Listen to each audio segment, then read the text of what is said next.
So, what makes an Apple product an Apple product? Or putting it another way, what makes an Apple product different from any other consumer electronics brand? And I guess there are a ton of ways you could go about answering that question today, and even more ways you could answer it if you were to go back in history. For example, one might say that nowadays it's all about the quote-unquote seamless ecosystem they've built around their products with computers, phones, tablets, watches, weird goggles, music players, tracking devices, cloud services, music and app stores, TV boxes, and so on. And that integration is certainly one of the reasons why people choose Apple over some other brands, although some people also say it's for the proprietary M-Silicon architecture they introduced a few years back. And curiously, before the transition, their computers had pretty much the same hardware configuration you could have gotten in many other notebooks and desktops at the time, starting with their Core Duo and Core 2 Duo laptops in 2006, all the way to i7 and i9 processors in 2020. And during that time, it became obvious that Apple computers really are all about their software, apps, and operating system in general, all packaged up in a neat, sleek, shiny aluminum box, and that whole package really is what attracts people to their products, whether they be phones, tablets, or computers. And it's not just what I think. I could pull up many instances of various inside experts elaborating on pretty much the same fact. One of my guilty pleasures is actually watching old Apple keynotes and Steve Jobs interviews. Don't judge me, it's only when I do dishes or chores around the house. And yeah, it's pretty much how Steve Jobs sought to pursue the whole Apple strategy. The whole premise for Apple's existence is to come up with better products, highly differentiated, better products, that then the third-party software developers can develop new and exciting and different applications on. If you zoom out of the whole thing and you say, why does the iPod exist? Why is Apple successful in this business? What would the answer be? It would be because the Japanese consumer electronics companies, who were the preeminent hardware makers of consumer electronics until recently, couldn't do software as well as needed to be done, right? Yep. If you really look at the iPod, it's software. It's a software product in beautiful hardware. It's software in the device. It's, as we said, software on the PC or the Mac, and it's software in the cloud with the store. It's software wrapped in a beautiful package. And yeah, it wasn't until a couple of years ago that I've learned about the Macintosh clone project, which took place in the mid-90s when Apple was actually licensing their OS 7 to third parties, which blew my mind, but Apple was sort of in a weird place during that time, and when Steve Jobs came back in 97, canceling the third-party licenses was one of the first things he did. While Apple is cutting back on the number of Macintosh models it will offer, there are more Mac systems to buy than ever before, thanks to the new Mac clones being offered by companies like Power Computing, Daystar, and UMax. I'm really hot for Mac clones. I think it's good for the Mac OS. I think it's good for the business. I think it's good for the Mac community to have choices. Choices are good, so. But even after that program was cancelled, and indeed before it even existed, people were naturally curious about running Apple's operating systems on other machines. Even before the Apple-sanctioned licenses, there were countless Mac clones, in particular Apple II clones like the hilariously named Orange, Banana, and Pineapple. At the U.S. Customs Office in San Francisco, agents unpacked boxes of computer contraband. It's no coincidence that some of these computers resemble an Apple II. They're from Taiwanese companies who are accused of stealing Apple's engineering design. They're illegal because they violate U.S. copyright law. Names like banana, orange, and pineapple are used to hint that these machines are just as good as the model they copy. One of them is known as the Citron. That's French for lemon. And they were of course all sued by Apple for infringing on their copyright, even though there were Apple II clones that actually made it to the market and were in fact quite successful, like the Laser 128. And wanting to run macOS on a different system is a perfectly legitimate curiosity. In fact, I think that Boot Camp, or the ability to natively boot into Windows on your Mac, is one of the greatest things you could have done on Intel Macs, and in my experience it's awesome.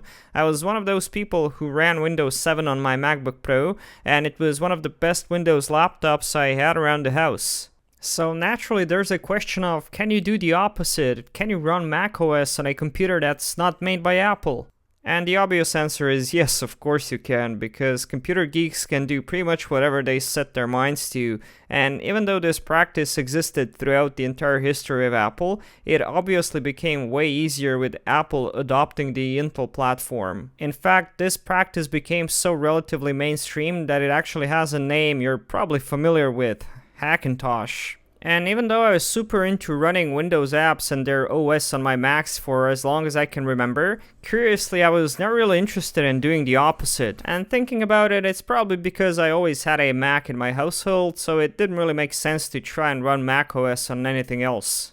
And then later on, when I started collecting computers and parts, I mean, if I wanted to use a Windows machine, I'd use that, and if I wanted to use a Mac, I had plenty of those. And frankly, it still kinda doesn't really make sense to me, since nowadays, if you really feel like messing around with macOS, you can easily get like a 15-year-old Mac for next to nothing. For example, if you want to give macOS a try before committing to buying one, or if there's a Mac app you really need to run, it feels to me that it'd just be easier to get a cheapo MacBook from like 2010, and if you really wanted, you could run a more modern operating system through OpenCore Legacy Patcher, or just use an older macOS. But in the real life, it's not always about what makes sense or what's the easiest, especially if you like tinkering with stuff. So I guess it's about damn time for me to get acquainted with the dark craft of hackintoshing and try it out on one of my non-Apple computers. And just so it'd be easier, I decided to go with a notebook instead of like a desktop, and I was thinking about which laptop I should use.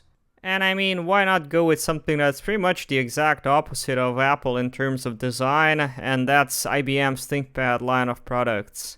And I don't know, but to me, these black blocky slabs represent the peak of utilitarian business portable, and for whatever the reason, they really appeal to me, which is why I do have a couple of various different ThinkPads in my collection. In fact, one of my first long format videos I ever done was on a ThinkPad A20, a Pentium 3 machine that I ended up installing Windows 98 to, so much like iBooks and MacBooks, I do have quite a soft spot for them, and they're overall very decent laptops in their own right. So I got out my little pile, which is a portion of my ThinkPad collection, and it has a few different models, ranging from ones made by IBM and also later ones made by Lenovo. And to be honest, I wasn't sure which one to use, since initially I had no idea what macOS 10 version I'd be installing on there, but I wanted to start by seeing which ones would even end up working, since I can't really remember testing out all of them. So I got out my multi-voltage adapter and just started powering these guys up to see which one I would even consider as a Hackintosh project.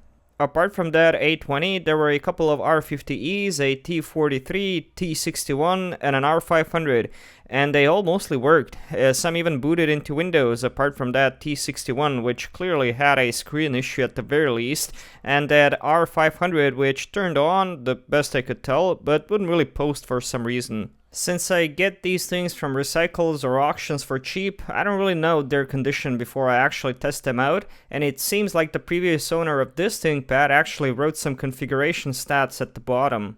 I don't really like doing that, but I do like leaving notes for myself, just because of how many computers I have, so I usually just take a piece of painter's tape and write what I need to before sticking it to the bottom of the machine.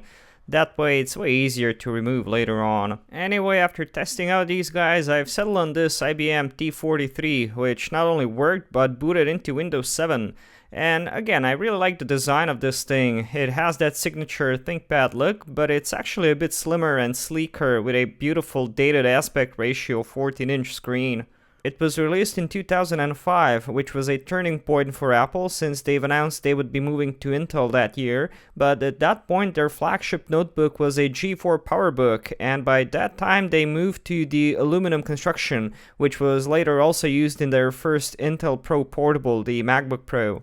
And these were very comparable as far as specs and the price goes. They both have 2 gigs of memory, 64 megs of VRAM, a combo optical drive, 40 gig hard drive, and even though there are some hardware differences, for example the PowerBook has DVI and FireWire, but the ThinkPad has a Parallel port and a VGA out. They were both priced similarly, with the base model T43 costing around $2,000 at the time, and a 15-inch PowerBook around $2,300. And this was the time when Apple released macOS 10 Tiger, which was the first release to be available both on PowerPC and on Intel, so I found it very fitting to try it out on this ThinkPad, and at this point I got very curious to see just how well this thing would run on Intel, more specifically on Pentium M, and I've never used macOS running on that. So since I was predictably clueless on how to go about Hackintoshing this thing, I had to do a little research, and I quickly found out that this subject is a rabbit hole like any other, and you can easily get lost trying to figure out which method or distribution you should go with for your particular project. And there are various different ways of going about this, from piping the original macOS through a custom bootloader like OpenCore and injecting new data like SMBIOS and ACPI tables, but for my introduction to this concept,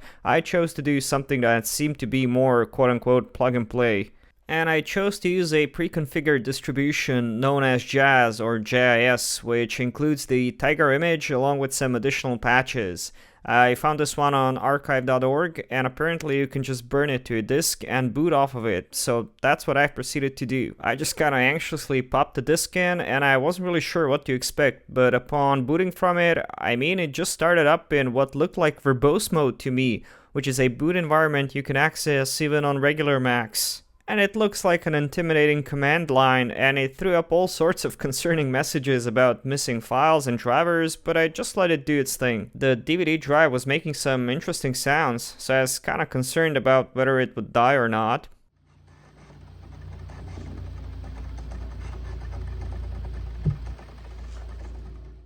But after a while I saw something I never saw before in my life, which is the dreaded Mac Disco Ball on a ThinkPad, and for some reason that just cracked me up.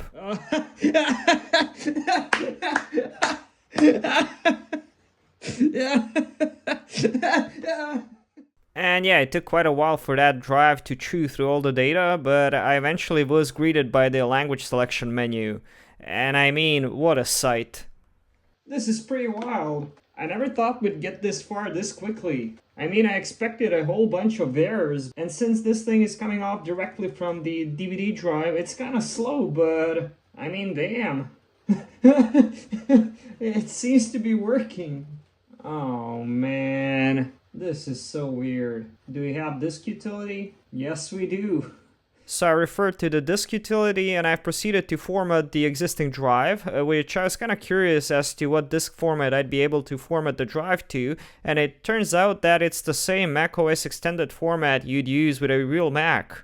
And afterwards I was able to select the drive and some additional things to install, like some drivers and additional support files, so I chose to install pretty much all of it, except the AMD files since I was running an Intel processor. That turned out to be a mistake, as we'll later see, because I suspect some of the graphics and other drivers were conflicting, but I just assumed I'd install all of them and the computer would dynamically switch to the appropriate or the best one. And by golly, after that it started installing it, which, holy crap, everything up until this point seemed to be almost the same as installing the operating system on a Mac. I was sure there'd be at least one error message or something, but nope, even with this slow hard drive, this thing finished installing in about the same time I remember installing Tiger on iBooks and Power Macs.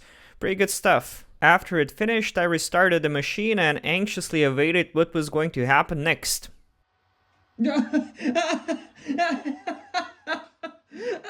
And again, seeing that Apple logo just made me chuckle. But of course, right when I was about to start pumping my fists in the air to the sound of the OS X Tiger intro music, I got stuck at this weird color pattern that started flashing. And I thought, okay, well, perhaps it's just adjusting the graphics or something, so I left it there to do its thing, but it wouldn't go past it. And did I really expect to get this on the first try? Nope.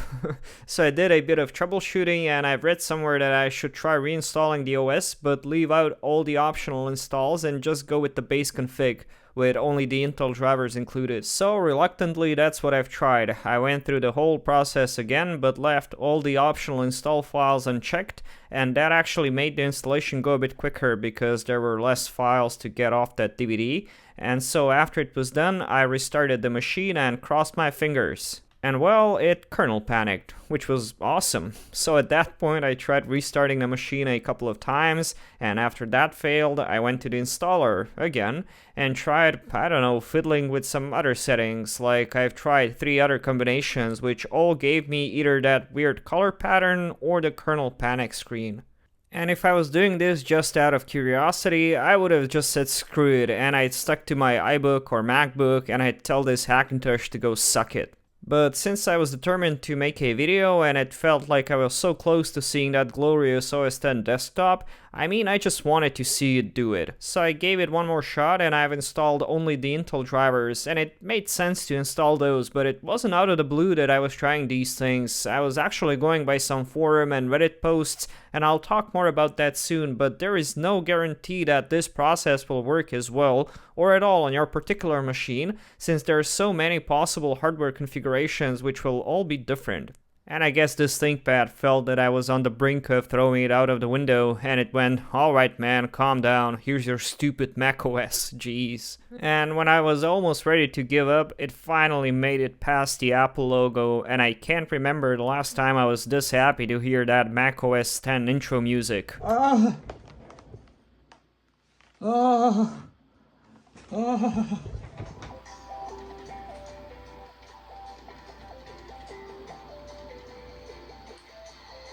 Oh man.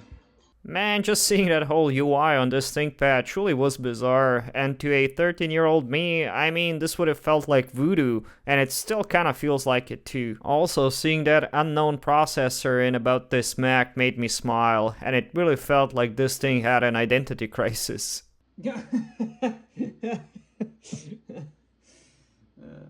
And at this point I felt it was high time for a celebration, and I was long overdue for this.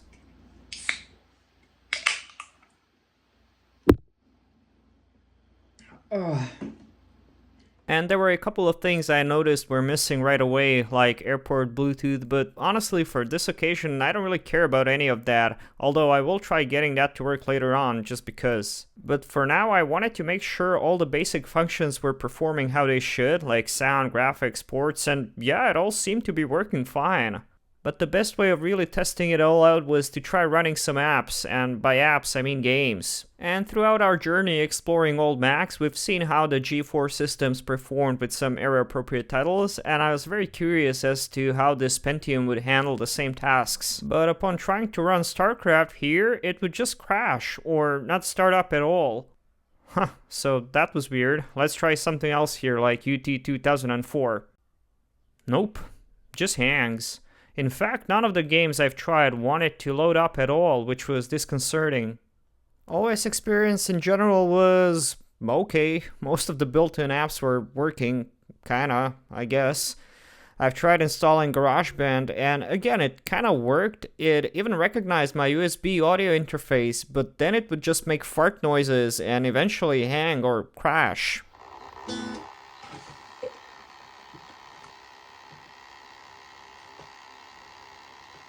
So obviously our system is not going to be perfect out of the box. There are many things to tweak and drivers to install and update, and there's absolutely no guarantee you'll even be able to get everything working, especially if you're a dumbass like me. But I did try addressing some of the issues, for example the graphics, since I figured that was the most likely reason for all the game crashes. And indeed, after checking the system profiler, I could tell the thing didn't fully recognize the GPU, which was ATI Mobility X300 for my particular ThinkPad, and it had no loaded kernel extensions. So the first thing I did was hard coding the native resolution, which was set by default to 1024 by 768. So I've tried amending the boot plist file, which you can do by changing the graphics values, and I've tried setting that to 1280 by 1024, but I guess I misspelled something because upon restarting the machine, it just wouldn't boot. Awesome. So I've tried reinstalling everything again and tried setting the resolution to 800 by 600, which worked. I was able to boot into this nice chunky mode, and I thought perhaps now I'd be able to load StarCraft, but nope, it crashed, along with everything else I've tried. The most likely scenario I could think of was that I was missing the 3D acceleration support, along with quartz graphics and probably something else, which was preventing all these games, and indeed other 3D graphics software like chess here, from loading or working properly. Now, I did try to look for a solution on places like ThinkPad forums and Insanely Mac, and I have indeed found some forum threads from way back in the day, like 2008, where people did discuss things like troubleshooting ATI X300 graphics and QE-CI support, and I've also found some threads for running Tiger on T43 ThinkPads. And there were a handful of useful tips and ideas, but most people complained about not being able to get the 3D acceleration and OpenGL support going, along with other things, and if someone did post some kernel extension files for people to download and try, every single one of those links was broken or just missing. Classic. I've considered installing macOS X Lion using other distributions, but upon checking those, I could see that they also didn't support my graphics chip out of the box, so I didn't really see the point in doing that. And I'm sure if I was to take a more modern machine, the Hackintosh community would have had much better fixes and support, but as it is, I might have to limit myself somewhat. And thinking about it, what a ridiculous thing. I mean, trying to get games that had a much superior native Windows port to run on a macOS on an Intel IBM machine? Just why? I mean, I do know why, because it'd be cool, but still, I imagine most people looking to Hackintosh a ThinkPad back around 2006 or 7 were doing it because... I mean, I don't know why, actually. Perhaps you could tell me in the comments. If you're into doing these mods, what do you do with your Hackintosh apart from just trying it out of curiosity, like me? Overall, after having a taste of this Hackintosh scene, what are my thoughts about it? Well, to be honest, I still don't really get it. Again, apart from doing it because it's cool and you can, this isn't really that much fun. For one thing, getting everything to work how it should really takes a lot of know-how, and funnily enough, you have to be somewhat well acquainted with the internal works of the macOS system, which to me is weird because I thought one of the point of Hackintoshes was to provide some familiarity to, for example, Windows users who would like to get a feel for the macOS. And like I've said in the beginning, if that's the case, I would just get an old, cheap, beat-up MacBook. But now I really think that's absolutely missing the point, and I'm now certain that Hackintoshing really is something for people who enjoy a good challenge and who like experimenting and tinkering with pushing their hardware and software. And I guess it was fun, somewhat, even though I kind of wanted to do more with my machine, but then again, in that case, I'd just end up installing XP on it, to be honest. It would probably do an excellent job.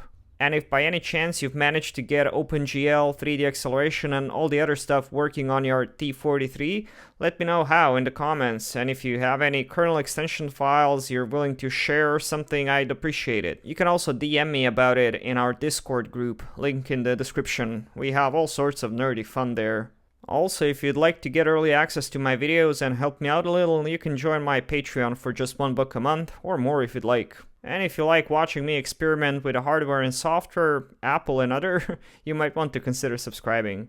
I do these videos every week, so I'll see you again real soon. Cheers!